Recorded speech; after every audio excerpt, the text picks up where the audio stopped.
a constelação de estrelas mesmo, onde cada estrela tem o seu lugar, o que forma uma constelação.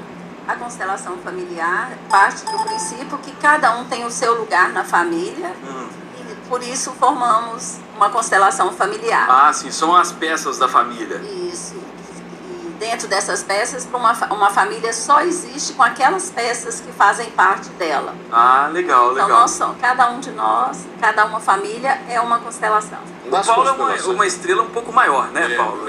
Mas já começando a ficar apagadinha. Né? A luz já tá assim, não tá tão boa. Tá ficando velhinho, vai apagando. Mas, Solange, numa constelação, as estrelas se formam por um processo natural, né, cósmico. Elas vão ocupando seu próprio lugar na constelação. Claro que o processo físico, e a gente não entende, não vai discutir isso, mas, enfim, todo processo natural se ocupam lá. Agora, na família, como é que você consegue entender essa distribuição dessa constelação? Da posição de cada um nessa constelação? Da família, da mesma maneira. Cada um, nós temos o nosso lugar natural. Eu não tenho como interferir no destino, que isso é uma das questões que a constelação trabalha, né? Que cada um tem o seu lugar, tem as hierarquias, né? Então eu não tenho como, por exemplo, ocupar o lugar do meu pai, ocupar o lugar da minha mãe. Se eu estiver fazendo isso, eu estou trazendo um desequilíbrio para o meu sistema familiar. Ah, sim. Então, a constelação se propõe a trazer esse equilíbrio, né? Vamos imaginar assim, se meu pai morreu quando eu era criança e eu fiquei muito responsável pelos meus irmãos menores. Virou pilar da família, né? Isso, né? Então, quando eu faço isso, eu posso estar excluindo o meu pai do sistema. E a alma não suporta isso. Isso traz um desequilíbrio. Então, a constelação é uma técnica que nos ajuda a encontrar de uma forma amorosa. Eu vou revisitar esse passado, né, com todas essas questões. Vou incluir o meu pai de novo no âmbito da minha alma. É claro que isso é um trabalho do nosso inconsciente, não é uma questão que é da realidade, né? E a partir do momento que eu honro meu pai no lugar, né? E às vezes numa situação dessa eu vou receber até um agradecimento do meu pai por ter ajudado num lugar onde ele não pôde estar presente. Você está falando da supressão de uma figura. O pai morreu. Isso. E alguém tomou o lugar dessa figura. Isso. Mas existem famílias nesse equilíbrio ou desequilíbrio em que mesmo vivos todos os entes, alguém ocupa o lugar do outro. E o que fazer nesse caso? Porque aí é um processo de transformação real. Isso. A constelação propõe isso, para que eu vá para o meu lugar, né? É muito comum isso acontecer em famílias onde está todo mundo vivo. Às vezes eu quero ensinar minha mãe a viver, né? Eu quero ensinar meu pai a viver. E aí, quando eu faço isso, eu estou excluindo e estou tomando um lugar que não é meu. Isso vai trazer um desequilíbrio para mim, né? Muito mais do que para os meus pais, né? Eu vou estar me sobrecarregando e eu gosto de usar uma metáfora assim. E eu vou estar jogando a minha energia no lixo.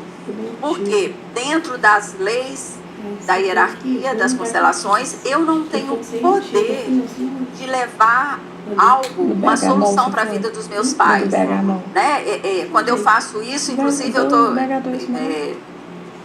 encobrindo outra lei, que é a lei da hierarquia. Eu estou tomando um lugar que seria dos meus avós. Isso é uma técnica terapêutica? É uma técnica terapêutica. Então reúne-se o grupo familiar? Não precisa a gente reúne um grupo. Sim. Normalmente é um grupo, no meu trabalho, vai em torno de 40 pessoas. Né? Pode ter até 1000 pessoas. Quando eu fiz a minha formação com Bert Hellinger, que é um alemão criador dessa técnica, nos grupos dele tem até 1000 pessoas. Né? E a gente usa, a grosso modo, né, para uma pessoa que é leiga entender, como se fosse um teatro espontâneo. Por exemplo, se eu for constelar a sua relação com seu pai, eu vou pegar nessas 40 pessoas alguém para te representar e alguém para representar seu pai. Aí acontece um fenômeno que foi a grande sacada do Bert Hellinger, que num processo que é um processo natural, não tem nada de especial, quem está te representando vai captar a sua energia e quem vai estar representando o seu pai vai captar a energia dele, indiferente dele estar vivo, morto, de você o ter conhecido ou não. E aí a gente vai ver o que pode estar na dinâmica de vocês e está trazendo um desequilíbrio para a sua vida. A constelação ela é sempre voltada para o trabalho da pessoa que está lá. entendeu? Sim. Né? Nós não vamos fazer um trabalho para melhorar seu pai, nós vamos fazer um trabalho para você. Nós estamos chegando agora no fim do ano, que é uma época de sensibilização aflorada das relações, inclusive das relações familiares. Nós choramos com quem brigamos o ano inteiro, nós nos emocionamos com quem a gente xingou o ano inteiro. Muda um pouco esse equilíbrio. Nessa época do ano, fica mais fácil detectar essa harmonia ou desarmonia das constelações familiares ou independe? Fica mais fácil justamente por isso que você falou. É uma época que eu entro mais em contato com a minha alma e percebo que os meus desafetos, as minhas desarmonias, aquilo está trazendo um bloqueio na minha alma e eu tenho uma vontade de desbloquear. Às vezes eu quero perdoar alguém, eu quero liberar alguém e eu não consigo. Então a constelação nos ajuda com os recursos que tem, eu trazer dados para minha consciência que vão me ajudar no meu processo de conseguir liberar. Superar isso, né? Superar isso. Ah, sim. Agora eu queria fazer uma outra pergunta. Por exemplo, dentro de uma família tem situações, por exemplo, uma mãe que protege mais um filho que tem aquele comportamento que não é muito igual aos outros, entendeu? Tipo assim, são 3 filhos. Um acaba cometendo alguma coisa que vai preso ou responde por alguma coisa.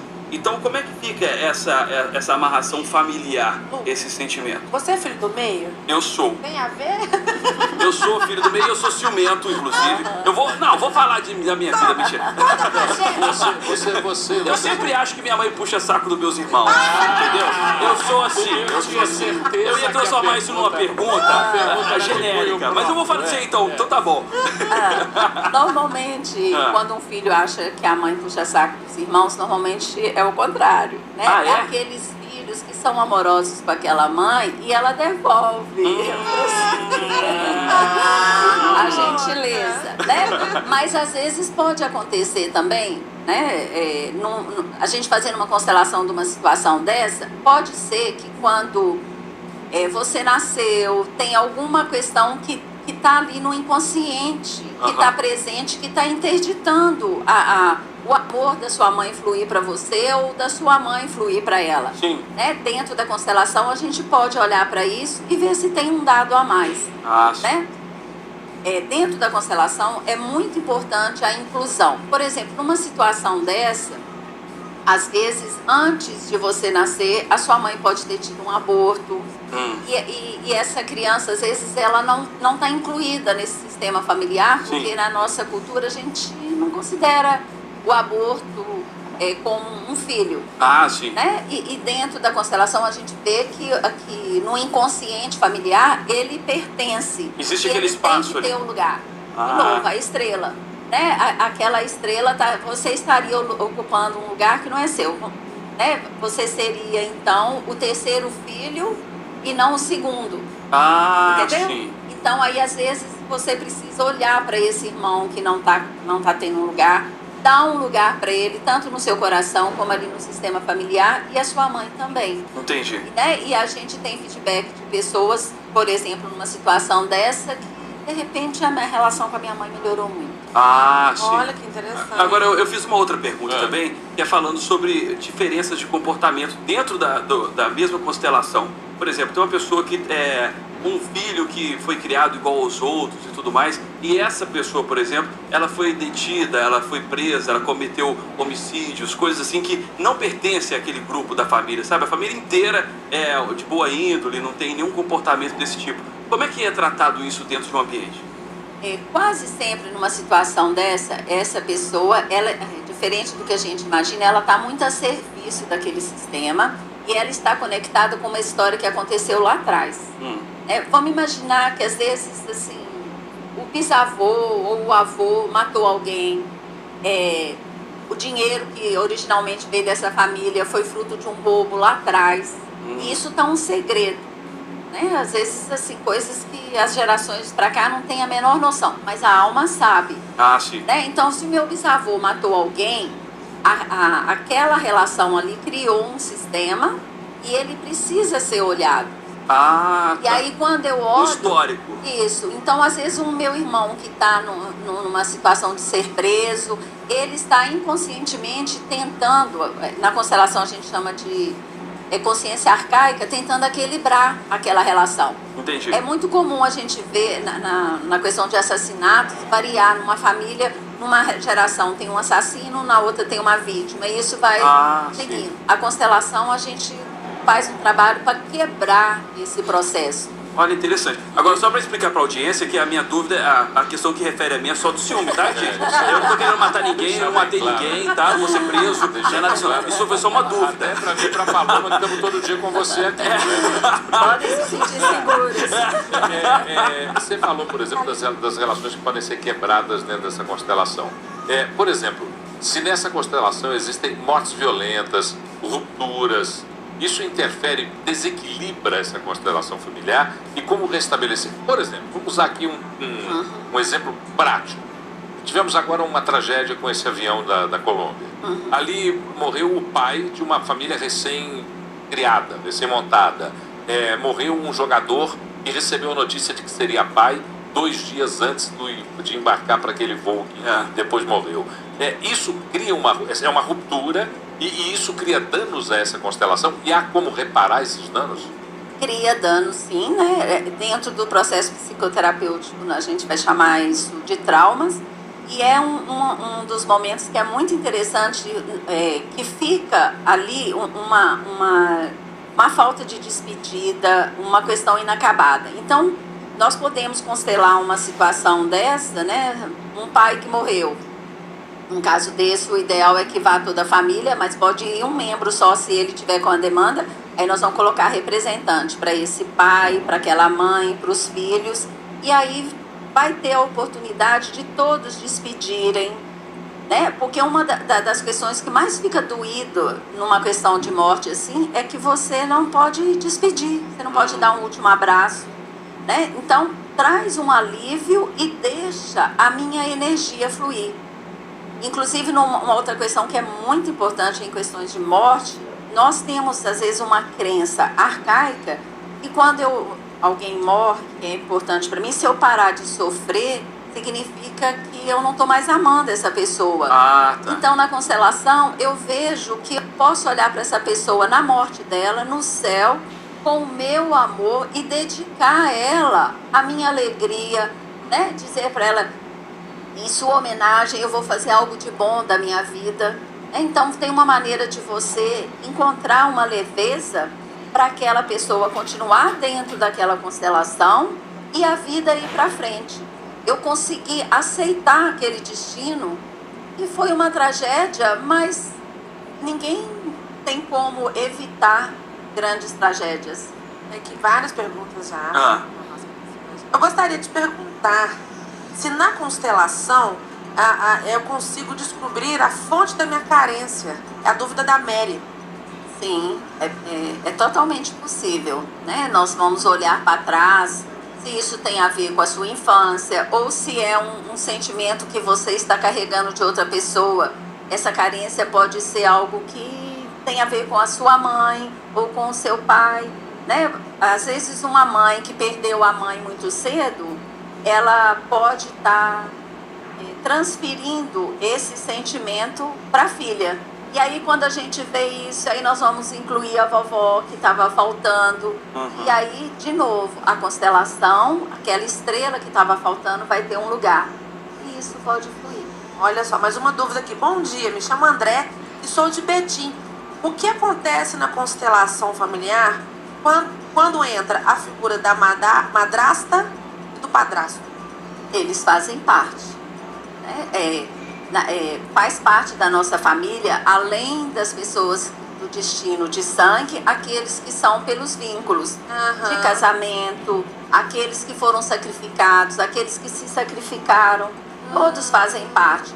Numa relação de madrasta, padrasto, o ideal é que a gente trabalhe para que tudo flua num respeito e numa energia de amor, né? Para a constelação não existe ex-marido, ex-mulher. Existe primeiro marido, primeira mulher.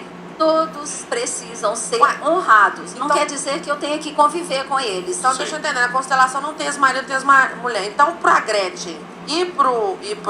Ela já montou um céu pra ela, né?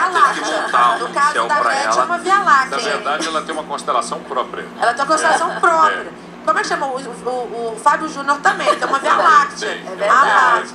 Gente, já que tá falando de constelação por vínculo, eu até comentei com a Solange que eu fui adotiva, né? Fui filha adotada. E aí eu queria saber, porque às vezes a relação nem sempre é tão boa, né? Às vezes a afinidade não aparece, ou às vezes os irmãos não aceitam, né, a adoção de um novo membro da família. Não te encara como uma irmã. Exatamente, não me encaram como membro da família, né? Eu queria te perguntar, as pessoas estão escutando a gente, estão passando por isso na adoção, adolescentes, principalmente quando a adoção não é aberta, e você só descobre na sua fase adolescente, adulta, às vezes a pessoa pode não receber isso de uma forma legal, positiva. Como que a constelação pode ajudar uma pessoa que não se sente parte de um vínculo familiar sendo adotado? A primeira coisa numa adoção, para ela ser bem sucedida, é o vínculo com os pais biológicos, né? Como você diz, às vezes adoções onde isso não é dito, já significa que os pais adotivos excluíram os pais biológicos. E isso já começa a criar um desequilíbrio. É sempre dentro do processo da inclusão e da realidade. Eu não tenho como mudar uma realidade. Se eu sou filha adotiva, eu tenho uma história por trás disso. Porque sempre é uma história triste, né? E que eu tenho que carregar esse meu destino e olhar para isso com coragem. Olhar para o meu pai, para minha mãe biológico, recebendo com gratidão deles o que eles me deram, né? Por exemplo, quando eu te vejo, eu vejo que você é uma pessoa feliz, né? E você só existe porque você é filha daquele pai e daquela mãe. Ah, não, ela tá feliz hoje porque é dia do pagamento, tá? Mas pode ser que... Pois mas pelo menos... se conhece tão bem. Eu só queria fazer observação. Mas ela só pode estar feliz nesse quinto dia útil porque ela teve os pais biológicos. Então, assim, e eles te deram tudo que eles tinham para te dar, né? Todo ser humano faz o seu melhor. Não existe essa coisa, se fulano a pessoa só é igual em novela, a pessoa é má, a pessoa acorda querendo ser má, a pessoa se lança na carreira de malvada, ela vai pra cadeia, ela faz cuidado do mal, vai gente de maldade. A pessoa tem um lado bom e um lado ruim. E mesmo quando ela tá fazendo maldade, ela tá fazendo o melhor dela. Ela acredita que tá fazendo uma coisa inclusive, uma das linhas que a gente tá trabalhando na constelação é dentro do direito agora, né? Então, tendo trabalhos de conciliação e até trabalhar com criminosos para a gente conseguir desbloquear a energia do amor deles, né? Porque uma pessoa que faz crimes hediondos, ela está desconectada. Ela merece nossa misericórdia e a nossa ajuda, ela está doente. Tipo o caso daquela Suzane von Richthofen, né? Sim, sim. Quanto você cobra para transformar o Cunha? Aí mudou o negócio, aí virou sacanagem. Não. Aquilo ali é só questão de exorcismo, aquilo a igreja católica tem que levar para um lugar lá. Eles colocam calabouço, amarram o cara. A questão, Paulo, que não é o constelador que transforma ninguém. O que faz a pessoa, ela tem que ter a demanda, ela tem que querer. Se o Cunha chegasse e dissesse assim, olha, eu estou percebendo que eu tenho uma dificuldade disso, e eu quero transmutar isso, ele pode ser ajudado. Eu tenho exemplos reais disso. Eu quero parar de roubar, né? O cara fala assim, não vou roubar, mas ô, Paulo, deixa só um segundo, tem que dar um recadinho aqui. Opa! A galera tem que se ligar.